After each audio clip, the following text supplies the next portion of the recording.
Everyone welcome to Naira study. अब आप सब कैसे हैं? आई होप कि आप सभी अच्छे होंगे और अपनी स्टडी को कंटिन्यू कर रहे होंगे। फ्रेंड्स, आज हम जो बात करने वाले हैं वो आप लोगों के यानी डीएलएड फर्स्ट सेमेस्टर और थर्ड सेमेस्टर के एग्जाम कब तक होंगे, तो इन सभी चीज़ों पर हम लोग डिस्कस करेंगे। सो वीडियो में आप लोग लास्ट तक बने रहिएगा और वीडियो को बिल्कुल भी स्किप ना कीजिएगा, क्योंकि हर एक इन्फॉर्मेशन आप लोगों के लिए इम्पोर्टेंट हो जाती है। तो सबसे पहले बात ये कर लेते हैं कि आखिर आप लोगों के जो एग्जाम है यानी डीएलएड फर्स्ट सेमेस्टर और थर्ड सेमेस्टर के आखिर ये कब तक होंगे। तो इस पे बात करने से पहले थोड़ा सा ये जान लेते हैं कि जो इस बार एडमिशन हुए हैं वो 1,65,000 अभ्यर्थियों ने एडमिशन लिया है। पिछले सत्र की अगर बात करें तो 2 ईयर मिला के 1 लाख प्लस एडमिशन हो पाए थे। ये तो आप लोग अच्छे से जानते हैं, जब से क्या हुआ कि बीएड वालों को बाहर किया गया यानी प्राइमरी से, और तो उसके बाद एडमिशन की भरमार लग गई। कुछ लोग तो ऐसे भी रहे जो बीएड कर चुके थे और अब उन्होंने डीएलएड बीटीसी में भी एडमिशन लिया, ऐसे लोग भी हैं, ठीक है ना। तो इस तरह से क्या हुआ भाई, एडमिशन की संख्या बढ़ी। तो ये बात हम किस लिए कर रहे हैं? हम बात इसलिए कर रहे हैं कि जो आपके एग्जाम होंगे तो सारी प्रक्रियाएं पहले हो जाएंगी।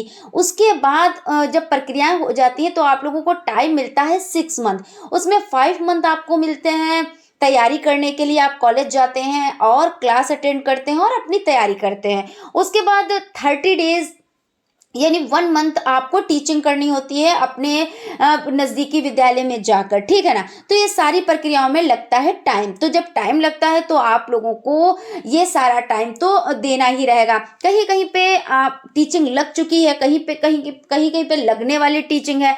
तो इस तरह से अगर हम बात करें, फिर अगर यहाँ पे एक चीज़ और हो जाती है कि 13 से 15 मार्च के बीच में लोकसभा चुनाव की वजह से आचार संहिता लगने वाली है ना। और प्रधानमंत्री का शपथ ग्रहण वो 25 मई को होने वाला है। तो इस तरह से तो आपको पता है कि एग्जाम तो यहाँ पर तो होने ही नहीं है, इन डेट्स में तो होने ही नहीं है, बिल्कुल भी नहीं होने। इसके बारे में तो आप मान के चलें। अब बात करें तो मई तक का पूरा सेशन है वो क्या हो चुका है, वो तो डिले हो चुका है। ऐसे में मई तक परीक्षाएं होने की कोई संभावना नहीं लग रही है। अगर एग्जाम की बात करें तो जून तक ही संभावनाएं बन रही है, यानी आप लोगों को जून के अकॉर्डिंग ही तैयारी करनी है। और ऐसा नहीं है कि तैयारी आप करें और ये सोचें कि जब एग्जाम की डेट आएगी तब हम तैयारी करेंगे, तो ऐसा बिल्कुल भी नहीं है। देखिए, यहाँ पर हमने बात खत्म नहीं भी हुई है, फिर भी हम यहाँ पे ये चीज़ डाल रहे हैं, ये बात आपसे क्लियर कर रहे हैं कि मई जून में संभावनाएं आपकी बन रही है एग्जाम की, ठीक है ना। और जून वो भी कब तक, तो 15 जून के बाद।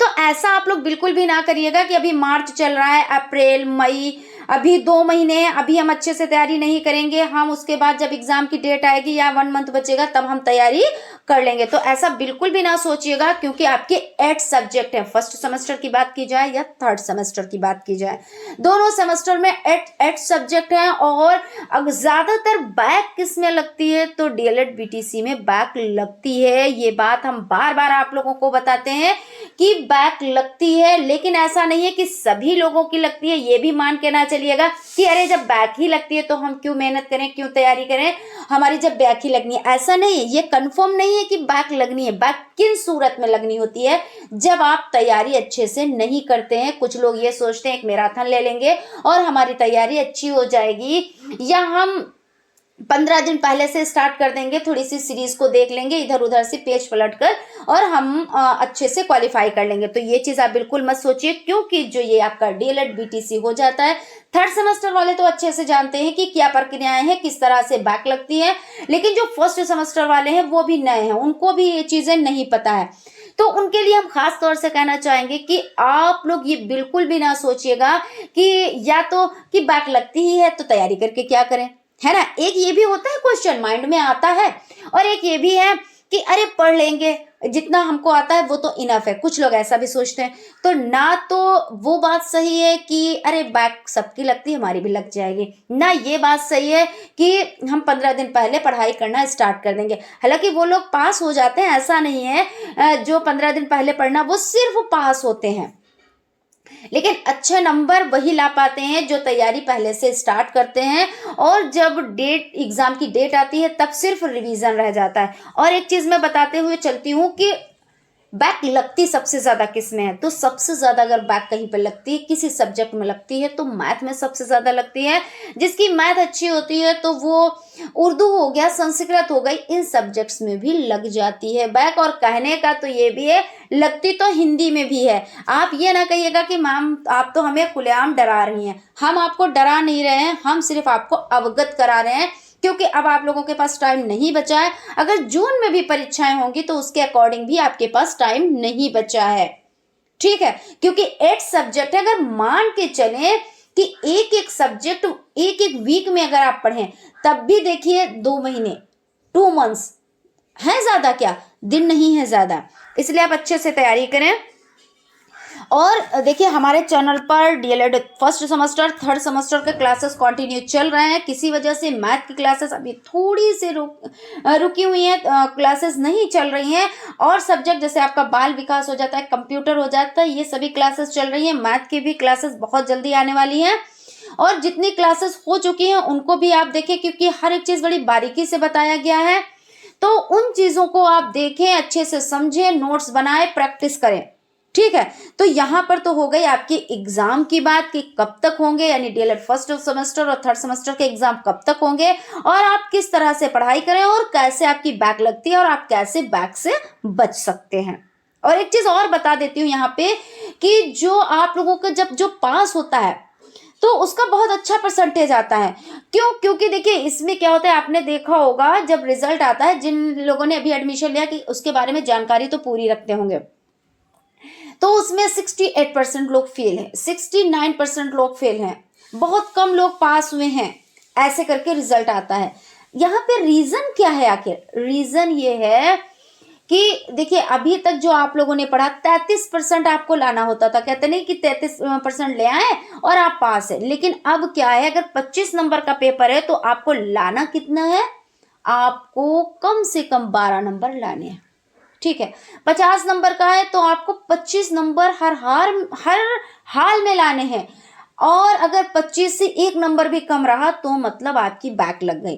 तो इस सूरत में क्या होता है, बहुत ही डीपली चीजों को समझना है, बहुत ही डीपली चीजों को पढ़ना है। सिर्फ एग्जाम की डेट कब आएगी, एग्जाम की डेट कब आएगी, इस चीज को सोचते हुए टाइम ना खराब करें। और आप ये सोच के पढ़ाई करें कि जब भी हमारे एग्जाम होंगे हम अच्छा परफॉर्मेंस करेंगे। तो तैयारी अगर हमारी अच्छी होगी तो एग्जाम का क्या है, वो 1-2 हफ्ते बाद में हो जाएंगे। जैसे जब हमने सोचा है कि हाँ इस डेट में एग्जाम होने चाहिए और 6 मंथ कंप्लीट हो रहे हैं और उसके बाद एग्जाम हुए, वो और अच्छी बात है, क्योंकि आपको प्रिपरेशन का टाइम मिल रहा है, आपको रिवीजन का टाइम मिल रहा है, आपको चीजें समझने का टाइम मिल रहा है ना। तो यहाँ पे ये चीज हो गई, ठीक है ना। अब यहाँ पे हम एक चीज और बात करना चाहेंगे एक टॉपिक पर कि कुछ लोगों के मैसेज आ रहे हैं, यानी जो कमेंट है कि क्या हमने डीएलएड फर्स्ट सेमेस्टर में एडमिशन लिया है तो सीटेट का फॉर्म अप्लाई कर सकते हैं? बिल्कुल कर सकते हैं, क्योंकि इसमें होता क्या है, इसमें होता यह है कि आपने एडमिशन लिया है और जैसे ही आपने एडमिशन ले लिया है और उसके तुरंत बाद अगर आपका सीटेट का फॉर्म आ जाता है अप्लाई करने के लिए, तो आप फॉर्म फिल कर सकते हैं और सीटेट के एग्जाम में आप बैठ सकते हैं, ठीक है ना।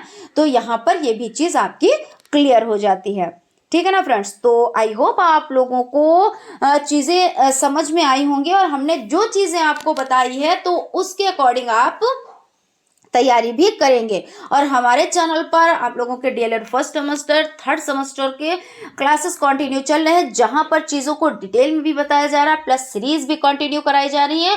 और आप लोगों के जो पेपर हैं, यानी 2015 से लगा के अब तक के जितने भी पेपर हुए हैं वो सभी सॉल्व कराए जाएंगे, मैराथन भी कराई जाती हैं। तो आप लोग यानी फर्स्ट सेमेस्टर वाले तो अभी नहीं जानते, लेकिन थर्ड सेमेस्टर वाले बहुत अच्छे से जानते हैं। तो इसके लिए आप लोगों को क्या करना रहेगा, आप लोगों को चैनल से आप लोगों को जुड़ना रहेगा। जिन लोगों ने अभी तक सब्सक्राइब नहीं किया और चैनल पर आप नए हैं तो उनको तो सब्सक्राइब करना रहेगा। बाकी जिन लोगों ने सब्सक्राइब कर रखा है तो वो तो उन लोगों को तो हर एक चीज़ प्रोवाइड हो जाती है। फिर भी अगर कहीं पे कोई डाउट है, कुछ क्लियर करना चाहते हैं, तो आप लोग कमेंट किया कीजिए, हम उसका रिप्लाई आप लोगों को ज़रूर से ज़रूर देंगे। कहाँ पे दिक्कत आ रही है, क्या परेशानी हो रही है, क्या चीज़ें नहीं समझ में आ रही हैं, कौन सा डाउट है, सभी चीज़ें हम क्लियर करेंगे। तो मिलते हैं क्लास में। Thank you.